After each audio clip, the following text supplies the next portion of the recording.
Mauna na ako ha. Kay susunduin na po ko sa akong mga anak. Good luck sa mga plans nyo.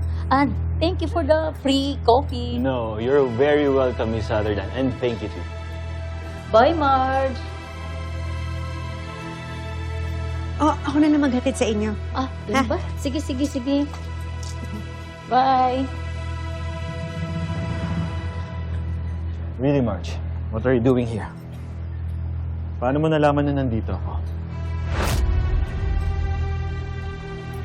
In-on ko kasi yung share location sa app ng phone mo. Gusto kong malaman kaya gusto kong makasigurado. Bakit? Marge, why?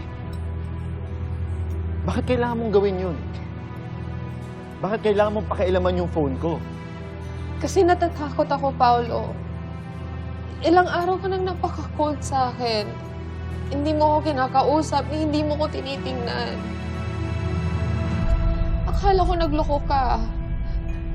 Kaya nung nag-alarm na nandito ka, tapos sabi mo na sa opisina ka, anong gusto mong isipin ko? Hindi ko sa'yo sinasabi yung totoo. Kasi ayokong mag-alala ka. Sobrang overwhelmed ko na sa problema sa trabaho. Pagod na yung utak ko. Kaya umalis na muna ako dun. Pero bakit dito sa hotel? Dahil gusto ko ng katahimikan.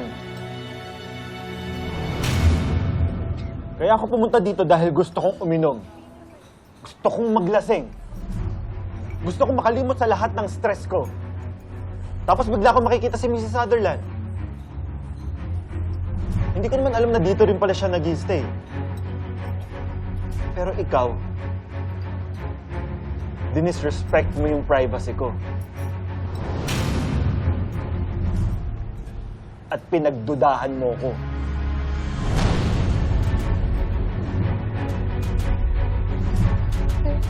Sorry. Marge, hindi eh. Alam mo, hindi ko akalain na aabot tayo sa ganito. Nagagamitin mo yung phone ko para maging spy tool mo. Marge, nakakasakal ka na. Nakakasakal ka na.